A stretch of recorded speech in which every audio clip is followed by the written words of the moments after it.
বাঁশ দিয়ে তৈরি হচ্ছে বাহারি পণ্য।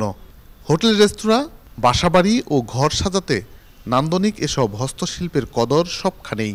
পণ্যগুলো দেখতে যতটাই নান্দনিক, তৈরি করা ততটাই কঠিন। কঠিন হলেও এই শিল্পের সাথে জড়িয়ে পড়েছেন তরুণ উদ্যোক্তা হিরণ আহমেদ। হিরণের বাড়ি বাংলাদেশের নওগাঁ জেলার রাঙ্গামাটি গ্রামে। বাড়ির পাশে গড়ে তুলেছেন হস্তশিল্পের কারখানা। কয়েকটি ধাপে তৈরি করা হয় পণ্যগুলো। প্রথমে বাঁশ কেটে রাসায়নিক উপকরণে ভিজিয়ে রাখতে হয়। 4 থেকে 5 দিন রোদে শুকিয়ে করতে হয় সংরক্ষণ। এরপর শৈল্পিক কারুকার্যে তৈরি করেন পণ্য। মেশিনে ঘষে সৌন্দর্য বর্ধন আর টেকসই করতে দেয়া হচ্ছে ভার্নিশের প্রলেপ। শখ থেকেই এই পেশা, বলছেন হিরণ আহমেদ।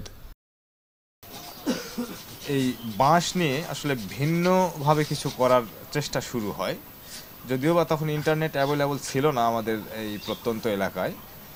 তো তারপরে আমি নিজে চেষ্টা করতে করতে একটা সময় ইন্টারনেট যখন অ্যাভেলেবল হয়ে গেল, তখন থেকে ইন্টারনেটের সহযোগিতা নিয়ে আরও সুন্দর সুন্দর প্রোডাক্ট তৈরি করছি। এটা ফেসবুকের মাধ্যমে বিভিন্ন বন্ধু মহলে বা বিভিন্ন গ্রুপে শেয়ার হয়, আর এইভাবে এটা ছড়িয়ে পড়ে সারা বাংলাদেশ। আর তারপর থেকে মোটামুটি এটা বাণিজ্যিকভাবে আমি শুরু করি এবং সফলতার সাথে এখন পর্যন্ত ইনশাল্লাহ খুব ভালো রেসপন্স পাচ্ছি, কাজ করে যাচ্ছি আর কি।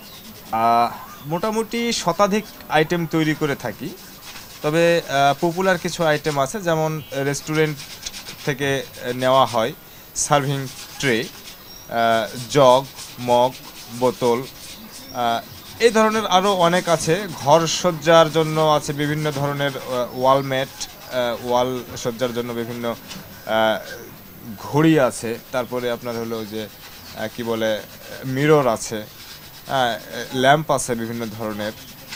এই ধরনের অনেক ধরনের জিনিস আমরা বানাই থাকি। কেউ চাইলে আমরা কাস্টমাইজ করে থাকি, যে ভাই একটা ছবি দিয়ে আমাকে বলে যে এটা করা যাবে কিনা, যদিও বা প্রোডাক্টটা নতুন, সেটা করে দিই, চেষ্টা করি যেটা পারবো। এবং আমি আশা করছি আগামীতে আরও ভালো কিছু করা সম্ভব এই সেক্টরে। শৈল্পিকতা সুন্দরের প্রকাশ, আরেকদিকে বিলাসিতা। এখানে হাতের নিপুণ ছোঁয়ায় বাঁশ হয়ে উঠেছে বিলাসজাত পণ্য। হিরণ স্বাবলম্বী হয়েছেন। তার কারখানায় আরও 6 জনের কর্মসংস্থান হয়েছে। দেশের নানা প্রান্তে বাঁশ ব্যবহার করে হোটেল, রেস্তোরাঁ, রিসোর্ট তৈরি ও সৌন্দর্যবর্ধনের কাজ করেন তারা। আমি একজন কাঠমিস্ত্রি ছিলাম, পরে হিরণ কাকুর সঙ্গে আমার পরিচিত হওয়ার পরে কাকু বলছে যে কাকু দীর্ঘদিন তো কাঠের কাজ করছেন, আসেন একটু বাঁশের সামগ্রী তৈরি করি, বাঁশের জিনিস কেমন হয়। এই তো কাকুর সঙ্গে সহযোগিতায় কাকুর কাছে শিখলাম। শেখার পরে যে এখন বাঁশের কাজ করতেছি এবং বাঁশের কাজ করতে খুব ভালো লাগে।